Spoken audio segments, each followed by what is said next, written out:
दिन फाल्गुन मास के कृष्ण पक्ष की चतुर्दशी तिथि पड़ रही है, जिसे भगवान शिव की उपासना के लिए सर्वश्रेष्ठ माना गया है। इस दिन प्रातःकाल स्नान करके भक्तजन महाशिवरात्रि का व्रत रखते हैं और संकल्प लेकर भगवान भोलेनाथ की आराधना में लीन हो जाते हैं।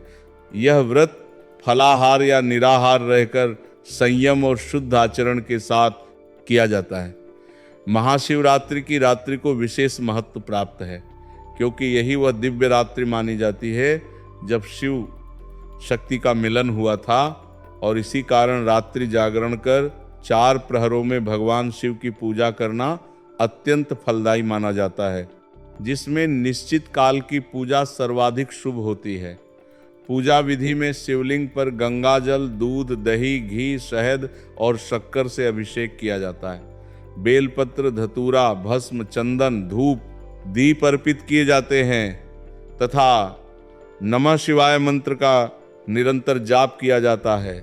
रात्रि भर भजन, कीर्तन, ध्यान और शिव स्तुति करने से साधक के जीवन से नकारात्मकता दूर होती है और मन, बुद्धि तथा आत्मा में सकारात्मक ऊर्जा का संचार होता है। व्रत का पारण अगले दिन सोमवार 16 फरवरी 2026 को प्रातःकाल शुभ समय में स्नान पूजन के पश्चात किया जाता है, जिसमें पहले भगवान शिव को भोग अर्पित कर फिर अन्न या फल ग्रहण किए जाते हैं। ऐसी मान्यता है कि जो भक्त सच्चे मन से पूर्ण श्रद्धा और नियम पूर्वक महाशिवरात्रि का व्रत और पूजा करता है, उसके जीवन के समस्त कष्ट, रोग, भय और बाधाएं नष्ट हो जाती हैं तथा उसे सुख, शांति, समृद्धि और अंततः मोक्ष की प्राप्ति होती है। यही महाशिवरात्रि का परम उद्देश्य और आध्यात्मिक महत्व है। भक्तों, आगे की जानकारी बताने से पहले आपसे एक रिक्वेस्ट करते हैं कि इस वीडियो को लाइक करके चैनल को सब्सक्राइब कर लीजिए और कमेंट बॉक्स में हर हर महादेव लिख दीजिए। तो चलिए भक्तों, अब हम इस वीडियो पर ज़्यादा समय बर्बाद न करते हुए वीडियो के ओर शुरू करते हैं। दोस्तों, इस खास अवसर पर यह जानना बहुत ज़रूरी है कि शिवरात्रि के व्रत में क्या खाना चाहिए और क्या नहीं खाना चाहिए। आज हम आपको इस बारे में पूरी जानकारी देंगे। आइए जानते हैं शिवरात्रि के व्रत के दौरान क्या खाएं और क्या न खाएं। शिवरात्रि के व्रत में क्या नहीं खाना चाहिए। सबसे पहले दोस्तों, महाशिवरात्रि के दिन मांस और मदिरा का सेवन भूलकर भी न करें। इससे न सिर्फ आपकी पूजा का महत्व खत्म हो सकता है, बल्कि कुछ भी गलत हो सकता है। इस दिन सोने से बचें, क्योंकि देर तक सोने से आपके भाग्य में बाधा आ सकती है और भगवान भोलेनाथ आपसे क्रोधित हो सकते हैं। महाशिवरात्रि के दिन दाल, चावल या गेहूं से बने पकवानों का सेवन नहीं करना चाहिए। इस दिन आप सिर्फ फल, दूध, चाय और कॉफ़ी ले सकते हैं। और हाँ, अगर आप भगवान भोलेनाथ को प्रसन्न करना चाहते हैं तो इस दिन काले कपड़े पहनने से बचें। इस दिन जितना हो सके भगवा या लाल रंग के कपड़े पहने। ये बहुत ही शुभ और मंगलकारी माना जाता है। इसके अलावा गलती से भी इस दिन पति पत्नी को शारीरिक संबंध नहीं बनाने चाहिए, क्योंकि इससे भगवान भोलेनाथ का क्रोध आपके ऊपर पड़ सकता है। महाशिवरात्रि के दिन जितना हो सके दान करें। ये न सिर्फ आपके पुण्य को बढ़ाता है, बल्कि भगवान भोलेनाथ की कृपा भी आप पर बनी रहती है।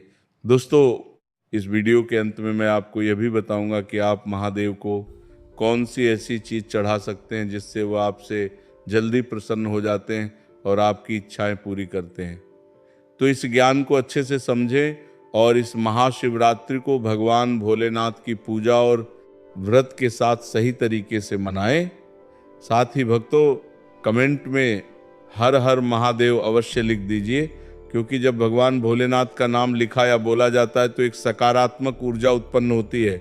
भगवान भोलेनाथ उस व्यक्ति से बहुत ही जल्दी प्रसन्न हो जाते हैं।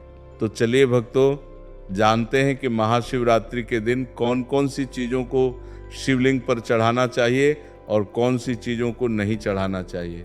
दोस्तों, अगर आप भी इस महाशिवरात्रि पर भगवान भोलेनाथ को खुश करना चाहते हैं तो ये बातें गांठ बांध लें। महाशिवरात्रि के इस पावन अवसर पर शिवलिंग पर कुछ चीज़ें भूलकर भी मत चढ़ाएं, क्योंकि इससे न सिर्फ आपका व्रत टूट सकता है, बल्कि आपको जीवन भर बड़ी परेशानियों का सामना भी करना पड़ सकता है। अगर आप भगवान भोलेनाथ का आशीर्वाद पाना चाहते हैं तो इन बातों का खास ध्यान रखें। पहली चीज, तुलसी। पौराणिक कथाओं के अनुसार तुलसी को माता लक्ष्मी का स्वरूप माना जाता है और यह भगवान विष्णु के शालिग्राम की पूजा में प्रयोग की जाती है। इसलिए शिवलिंग पर तुलसी का प्रयोग वर्जित है। यदि आप तुलसी चढ़ाते हैं तो यह आपको पाप का भागीदार बना सकता है। दूसरी चीज, सिंदूर। सिंदूर एक श्रृंगार की वस्तु है जिसे सभी देवी देवताओं को चढ़ाया जाता है, लेकिन भगवान भोलेनाथ बैरागी हैं और महाकाल के रूप में प्रसिद्ध हैं, इसीलिए उन्हें सिंदूर नहीं चढ़ाना चाहिए। इस प्रकार का पाप कभी मत करना, क्योंकि भगवान भोलेनाथ इस पर क्रोधित हो सकते हैं। तीसरी चीज, काले कपड़े। महाशिवरात्रि के दिन जितना ज्यादा हो सके भगवा या लाल रंग के कपड़े पहने।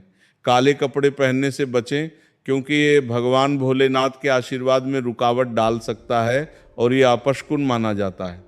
खासकर मंदिर में काले कपड़े पहनकर प्रवेश न करें। चौथी चीज, हल्दी।